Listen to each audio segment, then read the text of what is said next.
Sir ರಜಾಕಿ ಬಂದು movie ನೋಡಿದೀವಿ, ನೀವು ಬಂದು ನೋಡಿ. ತುಂಬಾ ಚೆನ್ನಾಗಿತ್ತು ಮೂವೀಸ್. ಓವರ್ ಆಲ್ ಸಖತ್ತಾಗಿತ್ತು. ಫುಲ್ ಲಾಸ್ಟ್ ಅಲ್ಲಿ ಕ್ಲೈಮ್ಯಾಕ್ಸ್ ಸಖತ್ತಾಗಿತ್ತು. ನೀವು ಬಂದೆಲ್ಲ ನೋಡಿ.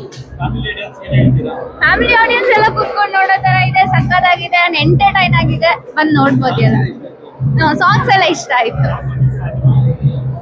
ಕತ್ತಲಲ್ಲಿ ಬೆಳಕ ಕಂಡೇನು, ನಿನ್ನಾನೆ ನಾನು ಮಟ್ಟಿನಲ್ಲಿ ಸುಖ ಕಂಡೇನು. ಎರಡು ಫೇಮಸ್ ಸಾಂಗ್ ಇದ್ರಲ್ಲಿದೆ, ಬೆಂಕಿ ಇದೆ, ಕುಸುಮ ಇದೆ, ಎರಡು ತುಂಬಾ ಚೆನ್ನಾಗಿದೆ. ಅಂಡ್ ಆ ಸಾಂಗ್ ತುಂಬಾ ಕ್ರೇಜ್ ಇತ್ತು. ಅಲ್ಲಿಂದ ಮೂವಿ ಇನ್ನ ಸಖತ್ತಾಗಿ ಚೆನ್ನಾಗಿತ್ತು, ಇಂಟ್ರೆಸ್ಟಿಂಗ್ ಆಗಿತ್ತು. Thank you. ಸೂಪರ್ ಆಯ್ತು, ತುಂಬಾ ಚೆನ್ನಾಗಿದೆ. ಅಂಡ್ ಸಿನಿಮಾ ನೋಡಿದಾಗ ಒಂದು ನಮ್ಮ ಹಳ್ಳಿ ಸೈಡ್ ಚೆನ್ನಾಗಿ ತೋರಿಸಿದ್ದಾರೆ. ಈಗ ಯಾರೇ ಆಗಲಿ, ವಿನಯನ್ ಆಗಿರ್ಬೋದು, ಯುವಣ್ಣ ಆಗಿರ್ಬೋದು, ಅಂಡ್ ಯಾವ ಸಿನಿಮಾ ಹೀರೋಗಳಾದ್ರೂ ಫಸ್ಟ್ ಸೆಲೆಬ್ರೇಷನ್ ನೋಡಿದಾಗ ನಮಗೆ ನಮ್ಮ ಮಲೆನಾಡು ಪ್ರಾಂತ್ಯ ಕಡೂರು ಆಗಿರ್ಬೋದು, ಮಲೆನಾಡು ಪ್ರಾಂತ್ಯ ಕಡೂರು, ಚಿಕ್ಕಮಂಗ್ಳೂರು, ಭದ್ರಾವತಿ, ಶಿವಮೊಗ್ಗ ಆ ಕಡೆ ಎಲ್ಲ ನಾವು first Appu sir cinema celebrate ಮಾಡ್ತಾ ಇದ್ವಿ. ಇವಾಗ ಅವ್ರನ್ನ ತುಂಬಾ ನಾವು ಮಿಸ್ ಮಾಡ್ಕೊಳ್ತಾ ಇದೀವಿ. ಏನು ಮಾಡೋಕ್ಕಾಗಲ್ಲ, ಎಲ್ಲದನ್ನು ಅಕ್ಸೆಪ್ಟ್ ಮಾಡಲೇಬೇಕು. ಬಟ್ ತುಂಬಾ ಚೆನ್ನಾಗಿದೆ. ಮೇಘನಾ ಶೆಟ್ಟಿ ಅವ್ರನ್ನ ನಾನು ಇವತ್ತು ಫಸ್ಟ್ ಟೈಮ್ ಆಕ್ಟಿಂಗ್ ತುಂಬಾ ಚೆನ್ನಾಗಿ ಮಾಡಿದ್ದಾರೆ. ಐ ಲವ್ ಸೂಪರ್, ತುಂಬಾ ಚೆನ್ನಾಗಿ ಮಾಡಿದ್ದಾರೆ. ಮೇಘನಾ ಶೆಟ್ಟಿ ಅವರು ತುಂಬಾ ಆಗಿದೆ. ಆಕ್ಚುಲಿ ವಿನಯ್ ರಾಜ್ಕುಮಾರ್ ಈ ತರ ಆಕ್ಟಿಂಗ್ ಮಾಡಿದ್ದು ಯಾವ ಮೂವಿನ ನೋಡಿಲ್ಲ. ಅಷ್ಟು ರಗಡ್ ಆಗಿ ಅಷ್ಟು ಸೂಪರ್ ಆಗಿ ಮಾಡಿದ್ದಾರೆ. ಕಥೆನೂ ಸೂಪರ್ ಆಗಿದೆ.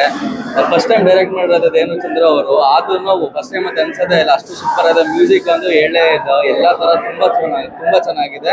ನಿಜವಾಗ್ಲೂ ಎಲ್ಲರೂ ಬಂದು ನೋಡಿ, ಎಲ್ಲರೂ ಪ್ರೋತ್ಸಾಹಿಸಿ. ಅಷ್ಟು ತುಂಬಾ ಚೆನ್ನಾಗಿದೆ. Thank you. ತುಂಬಾ ಚೆನ್ನಾಗಿದೆ. ವಿನಯ್ ರಾಜ್ಕುಮಾರ್ ಅವರು ತುಂಬಾ ದಿವಸ ಆದ್ಮೇಲೆ ಈ ತರ ಓಪನ್ ಅಂಶ ಆಗಿ ಆಕ್ಟ್ ಮಾಡಿದ್ದಾರೆ. ಡೈರೆಕ್ಷನ್ ತುಂಬಾ ಚೆನ್ನಾಗಿದೆ. ಲೊಕೇಶನ್ ಈ ಗ್ರಾಮಕ್ಕೆ ಏನಿದೆ ತುಂಬಾ ಚೆನ್ನಾಗಿ ಮಾಡಿದ್ದಾರೆ ಸರ್. ದಯವಿಟ್ಟು ಎಲ್ಲರೂ ಬಂದು ನೋಡ್ಬೇಕು. ಈಗ ಹೀರೋಯಿನ್ ತುಂಬಾ ಚೆನ್ನಾಗಿ ಆಕ್ಟ್ ಮಾಡಿದ್ದಾರೆ.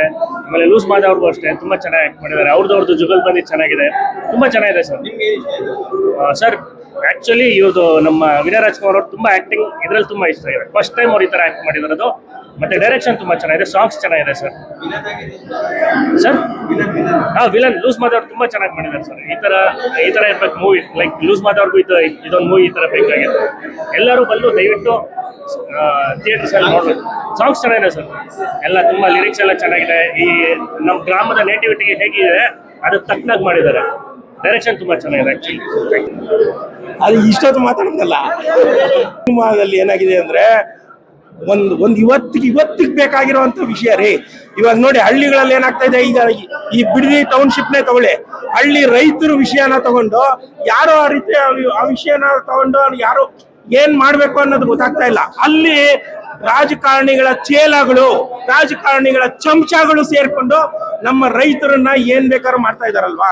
ಸೊ ಆ ವಿಷಯ ಇಲ್ಲಿದೆ. ಆ ವಿಷಯ ಅಂದ್ರೆ ಒಂದು ತುಂಬಾ ಚೆನ್ನಾಗಿ ತಗೊಂಡೋಗಿದ್ದಾರೆ. ಒಬ್ಬ ಯುವಕ, ಅಲ್ಲೇ ಇರುವಂತ ಒಬ್ಬ ಯುವಕ ಹಳ್ಳಿಲಿ ಇರೋನು ಏನು ಮಾಡಕ್ಕಾಗಲ್ಲ ಅನ್ಕೊಂಡು ಸುಮ್ಮನೆ ಇರ್ತಂದ್ರೆ, ಆದ್ರೆ ಈ ಸಿನಿಮಾ ನೋಡಿ ಆ ಯುವಕ ಏನ್ ಮಾಡ್ಬೋದು. ನಮ್ಮ ಒಂದು ಸರ್ಕಾರಗಳು ಎಲ್ಲಾ ರೀತಿಯಲ್ಲೂ ನಮ್ಗೊಂದು ಅವಕಾಶ ಕೊಟ್ಟಿರುತ್ತೆ. ಅದನ್ನ ಹೇಗೆ ಉಪಯೋಗಿಸ್ಕೊಬೇಕು ಅನ್ನೋದನ್ನ ಈ ಸಿನಿಮಾದಲ್ಲಿ ತುಂಬಾ ಚೆನ್ನಾಗಿ ತೋರಿಸಿದ್ದಾರೆ. ಅಂದ್ರೆ ನಾವು ಹಳ್ಳಿಲೇ ಇದ್ಕೊಂಡು ಒಂದು ರಾಜಕೀಯ ವ್ಯವಸ್ಥೆಯನ್ನ ಸರಿ ಮಾಡೋದಕ್ಕೆ ಏನ್ ಮಾಡ್ಬೋದು ಅನ್ನೋದನ್ನ ದೇವನೂರು ಚಂದ್ರ ಅವರು ತುಂಬಾ ಚೆನ್ನಾಗಿ ತೋರಿಸಿದ್ದಾರೆ.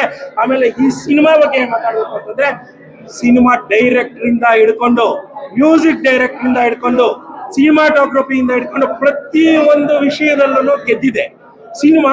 ಆಮೇಲೆ ವಿನಯ್ ರಾಜ್ಕುಮಾರ್ ಅವರು ಅಷ್ಟೇ, ಇದುವರೆಗೂ ಅವ್ರು ಮಾಡದೇ ಇರುವಂತ ಒಂದು ರೋಲ್ ಮಾಡಿದ್ದಾರೆ.